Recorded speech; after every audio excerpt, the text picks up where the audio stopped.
Baik, selamat pagi anak-anak. Pagi hari ini saya akan melanjutkan materi tentang fluida dinamis, tentang fluida ya. Kalau di pertemuan sebelumnya saya udah jelasin sama kalian tentang fluida statis, ya, tentang fluida statis. Kalian masih ingat? Fluida statis, ya, statis itu artinya diam atau tidak bergerak. Nah, di materi hari ini saya akan membahas tentang kebalikannya statis, yaitu dinamis. Kalau statis artinya diam atau tidak bergerak, berarti kalau dinamis artinya bergerak. Ya. Jadi untuk pertemuan kali ini saya akan menyampaikan materi tentang fluida dinamis. Saya akan membahas tentang beberapa hal. Yang pertama tentang sifat-sifat pengertian dulu ya. Pengertian tentang fluida dinamis. Kemudian yang kedua, sifat-sifat fluida dinamis. Yang ketiga, tentang pembagian. Jadi fluida dinamis itu terdiri dari dua macam. Apa saja? Ada dua macam. Dan yang keempat itu tentang konsep atau tentang apa ya, penerapan fluida dinamis. Begitu. Untuk materi ini saya minta tolong kalian bisa mencatat di buku kalian, ya, di buku kalian. Kemudian kalian foto hasil catatan kalian dan kalian kirimkan ke saya. Gitu, untuk latihannya juga nanti kalian bisa tolong fotokan dan jawabannya dikirimkan ke saya. Ya, kita akan langsung masuk materi tentang fluida dinamis. Ini saya sudah buat catatan di sini. Jadi fluida dinamis itu adalah fluida. Nah, fluida ini bisa berupa zat cair. Fluida ini bisa berupa zat cair atau gas. Ini ya, fluida ini bisa berupa zat cair atau gas. Oke. Kemudian fluida dinamis adalah fluida yang bergerak. Jadi penjelasannya cuma itu aja. Nah, ini saya akan menyampaikan tentang 4 sifat dari fluida dinamis. Oke, kita akan masuk dalam 4 sifat fluida dinamis ya. Oke, kita masuk ke dalam sifat yang pertama, yaitu tidak ada gesekan. Artinya adalah alirannya lancar. Nah, ini kalau di sini nanti di fluida dinamis ini akan sering dibahas tentang pipa yang punya 2 ukuran penampang seperti ini ya. Pipanya punya 2 ukuran penampang.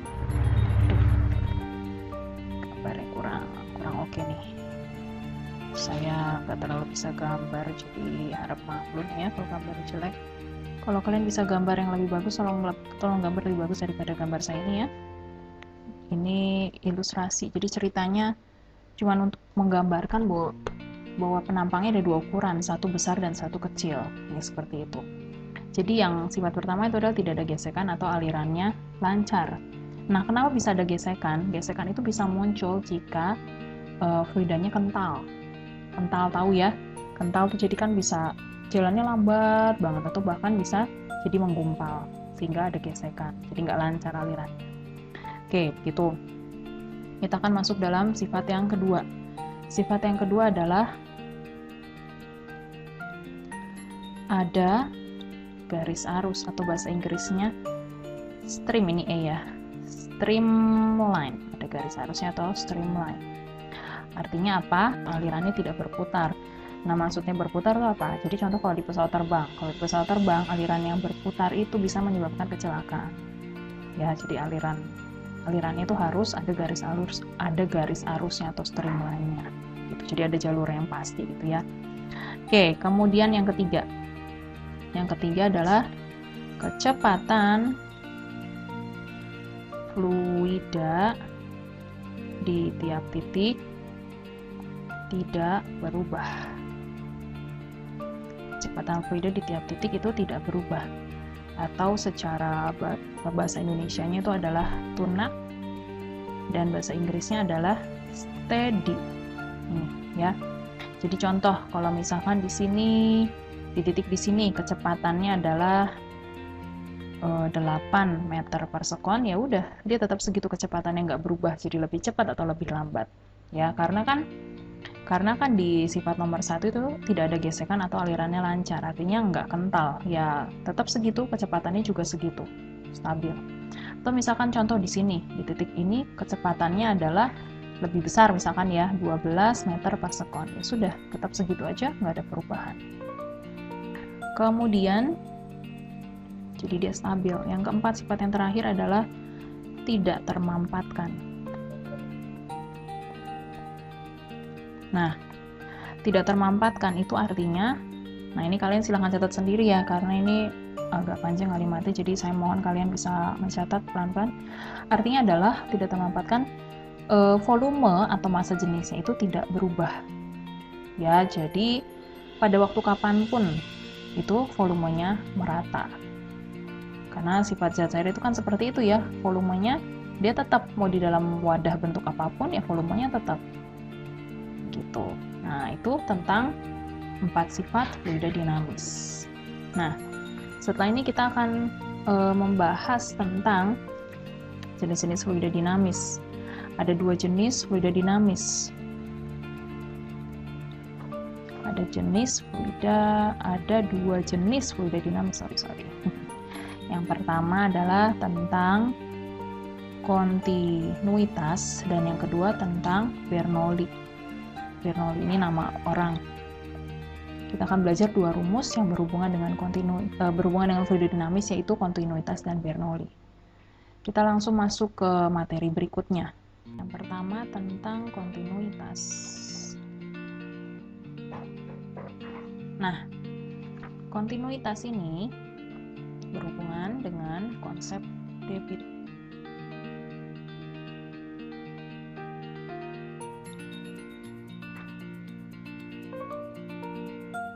Ya, ini saya akan langsung menyingkat ya, supaya kalian kebanyakan penjelasan, nanti kalian kebanyakan bingung. Jadi rumusnya cuma seperti ini. Q sama dengan A kali B. Ini rumus yang pertama. Yang dikasih keterangan di sini. Q itu adalah debit, kemudian A itu adalah luas penampang, kemudian V itu adalah kecepatan ya, kecepatan. Nah, gitu. Yuk, kita akan masuk dalam materi berikutnya. Nah, apa sih hubungannya antara persamaan kontinuitas dengan debit ya? Hubungan antara persamaan kontinuitas dengan debit. Nah, hubungannya apa? Hubungannya adalah, jadi kalau debit fluida itu di titik mana saja selalu sama. Seperti yang saya sampaikan di 4 sifat fluida dinamis nih ya. Kecepatan fluida di tiap titik itu tidak berubah atau tunang atau steady. Ya, makanya kontinuitas dengan debit hubungannya seperti itu. Ini saya tulis lagi di sini aja ya. Debit fluida di titik manapun selalu sama. Ya, begitu aja. Jadi kalau misalkan ada penampang yang seperti tadi ya, yang seperti tadi saya sudah gambarkan, ini seperti ini, aduh kejauhan, kepanjangan ya, ketutupan tulisannya tuh. Nih seperti ini, misalkan, nih. Jadi misalkan di sini dianggap A1 atau penampang 1 ya. Ini bentuknya lingkaran ya dianggapnya ya. Kemudian di sini adalah A2 atau penampang yang kedua. Nah, ini kan debit fluida di titik manapun selalu sama. Di rumus sebelumnya debit itu adalah Q. Jadi, kalau misalkan ini ada A1, ada A2, berarti artinya Q1 sama dengan Q2. Jadi saya tulis seperti ini. Q1 sama dengan Q2. kita masukkan ke dalam rumusnya. Q itu sama dengan A kali V ya. Berarti kalau Q1 berarti A1 kali V1. Kemudian Q2 berarti A2 kali V2. Udah seperti itu aja. Nah, jadi sebetulnya udah 2 rumus ya kalian ya. Sudah ada 2 rumus di sini tentang persamaan kontinuitas. Oke, sekarang saya mau tulis contoh soalnya ya. Contoh soalnya. Contoh misalkan nih ada sebuah penampang nih. Saya tulis di sini ya.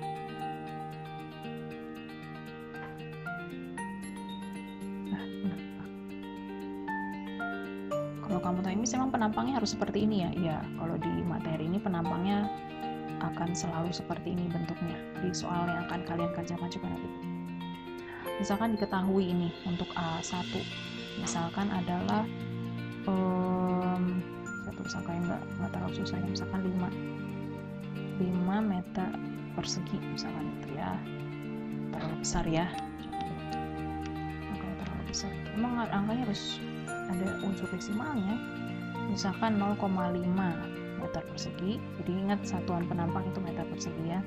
Kemudian yang penampang yang kedua luasnya adalah 0,1 meter persegi. Kemudian kecepatan di penampang 1 itu adalah 2 meter per sekon. Yang ditanya kecepatan di penampang 2 berapa? Begitu. Oke, kita langsung masukkan ke rumus ya. Karena ini yang diketahuinya sudah saya tulis semua di sini. Jadi kamu nanti di soal latihan kamu tulis dulu yang diketahui apa. Jadi langsung tulis rumusnya. Q1 sama dengan Q2. Q itu rumusnya apa? A1 kali V1 sama dengan A2 kali V2. A1 adalah 0,5, V1-nya 2, A2-nya 0,1, V2-nya ditanya. Nah, ini kita kalikan 0,5 dikali 2. Kamu hitung sendiri ya, ini hasilnya adalah 1. 1 sama dengan 0,1 kali V2. Kita akan menghilangkan 0,1. Jadi kanan kiri dibagi 0,1. Bentuk 0,1. Saya pernah ajarkan sama kalian tuh, ini saya pindahin aja V2 nya ke sebelah kiri ya, supaya kamu nggak bingung. V2 nya saya pindahkan ke sebelah kiri, ini jadinya 1/0,1. Bagaimana cara membagi bilangan yang ada desimalnya? Ini supaya nggak desimal dikali berapa, masih ingat?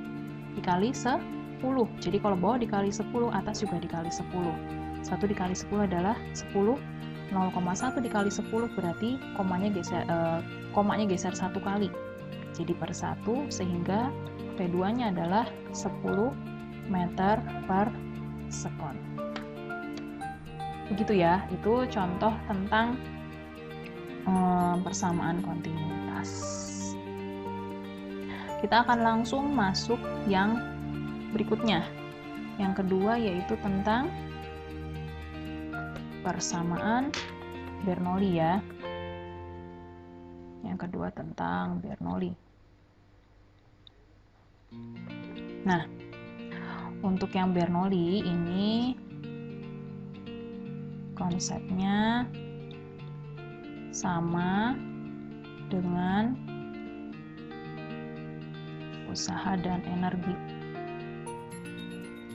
Nah, begini. Ini saya langsung kasih rumusnya. Ya, karena kalau saya jelasin terlalu banyak, saya yakin kalian akan semakin pusing, jadi saya langsung kasih rumusnya aja. Kalian bisa kasih rumusnya, jadi kayaknya agak pusing kalian. Rumusnya ini, P sama dengan ditambah setengah kali rho dikali V kuadrat tambah rho kali G kali H itu sama dengan konstan. Begini rumusnya. Ya. Jadi ini rumusnya. Jadi P ini apa? Pressure ya atau tekanan. Nah, kalau yang rumus ini rumus yang kalian tahu adalah setengah kali mv kuadrat. Ini adalah rumus energi kinetik. Ya, ini adalah rumus energi kinetik di mana kalau di konsep Bernoulli ini M-nya diganti dengan rho. Ini penjelasannya cukup panjang, saya nggak akan jelasin di sini karena saya yakin kalian juga pasti mumet dengerinnya, jadi nggak akan saya jelasin, langsung saya tulis aja begitu. Jadi sekali lagi, setengah rho kali V kuadrat itu asalnya dari rumus energi kinetik, yaitu setengah mv kuadrat. Bedanya di konsep Bernoulli ini, M-nya diganti dengan rho. Begitu juga dengan ini, rho GH. Itu dari rumus M kali G kali H, yaitu rumus energi potensial. Berarti sama ya, ini M-nya diganti dengan rho juga. Itu. Jadi, untuk yang Bernoulli rumusnya hanya seperti itu. Oke, saya akan masuk dalam contoh soal. Oke, jadi kita akan bahas contoh soal untuk Bernoulli. Jadi misal kita punya pipa seperti ini ya. Ada pipa seperti ini bentuk penampangnya demikian. Misalkan ini dianggap A1, kemudian ini adalah A2. Nah, diketahui ini di atas tanah, misalkan ini tanahnya begini ya. Nah, kemudian diketahui yang posisi ini, posisi pipa yang besar ini, ketinggiannya dari atas tanah itu, jadi miring ya, maaf. Ketinggiannya dari atas tanah adalah 1 meter, misalkan seperti itu. Kemudian yang pipa kedua ini, posisinya ketinggian dari atas tanah adalah 5 meter. Nah, kemudian diketahui adalah kecepatan aliran pada pipa yang besar, ya, ini adalah 36 km per jam. Terus ini satu datanya di sini ya, P2 ya di sini. Terus tekanannya adalah 9,1 dikali 10 pangkat 5 Pascal. Jadi tekanan itu kan satuannya Pascal. Nah, kemudian diketahui lagi datanya adalah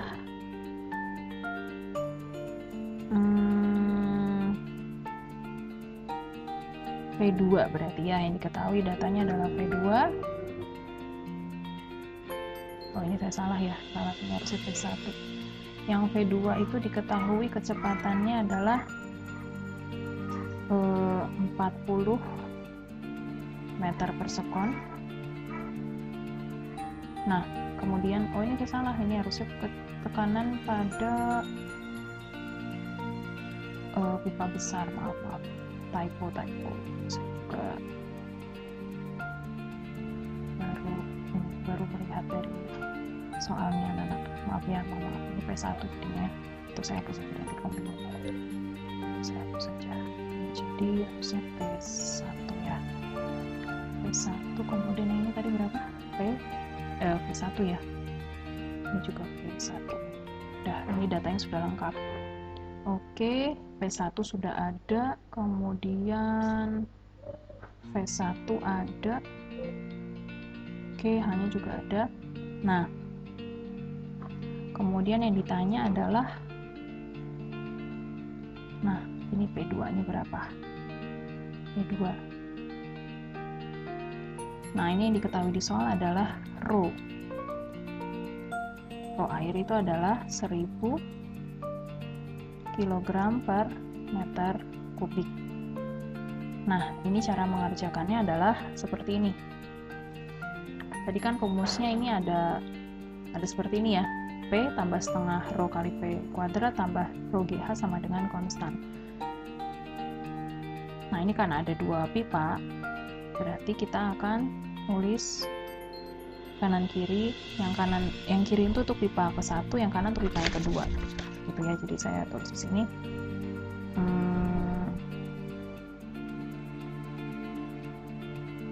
P1 tambah setengah rho P1 kuadrat tambah rho kali G kali H1 berarti ya, sama dengan P2 tambah setengah rho P2 kuadrat tambah rho kali G kali H2.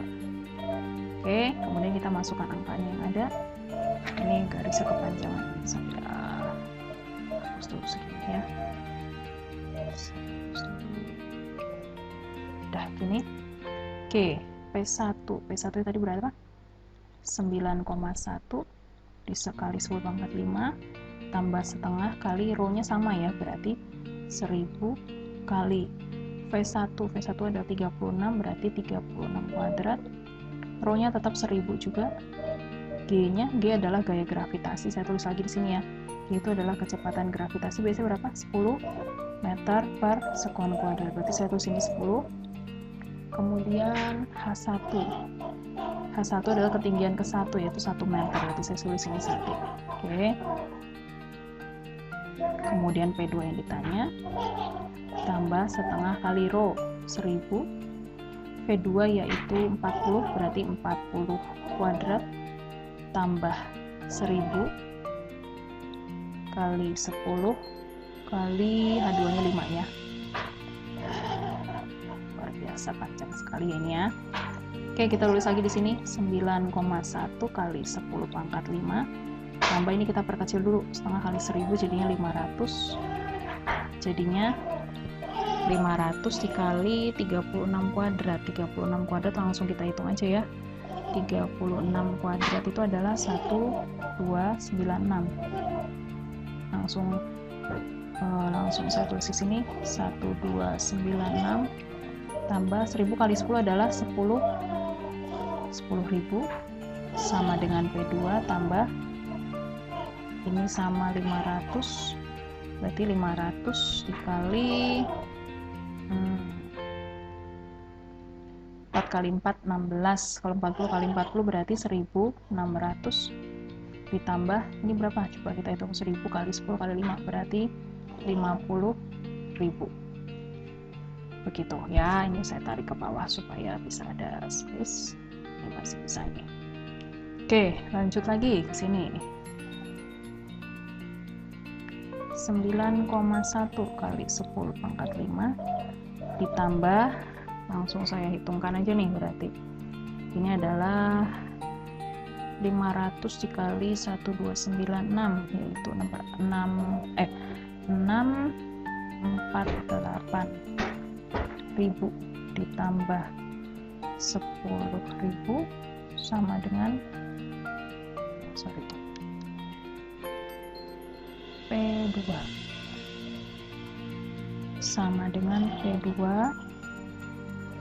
ditambah ini 500 kali 1600 ya, adalah 80, nolnya berapa tuh? 4 ya, berarti 800.000 ditambah 50.000. Ini sebetulnya hitungan yang biasa ini. Nah ini lihat 9,1 kali 10⁻5 ini kita ubah, berarti 10⁻5 itu kan 100.000, berarti nolnya maju 5 kali ya. Ini coba, ini kan maju 5 kali nih, 1 2 3 4 5 jadinya begini, kemudian tambah 648.000, kemudian tambah 10.000 sama dengan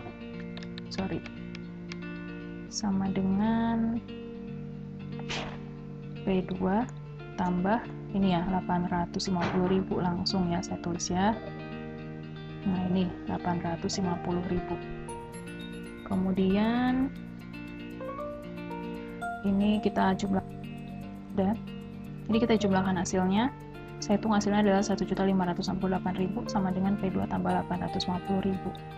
Berarti ini P2-nya adalah 1.568.000 dikurangi 850.000. Hasilnya adalah 718.000. Itu untuk P2-nya. Oke, nah untuk pertemuan kali ini sekian di sini aja. ya. Nanti untuk berikutnya saya akan berikan beberapa soal latihan. Ini memang yang ini amat sangat rumit. Nanti saya coba usahakan kasih angka yang nggak terlalu susah ya, supaya kalian ngitungnya juga nggak terlalu susah. Kalian nanti kan bisa ngitung pakai kalkulator, sehingga kalau kamu nanti kalau kalian nanti melakukan perhitungan, semoga kalian nanti bisa menghitung lebih gampang. Kalian kan nggak ngitung di sekolah. Ya, begitu aja materi hari ini. Terima kasih. Selamat mengerjakan. Tuhan Yesus memberkati. Amin.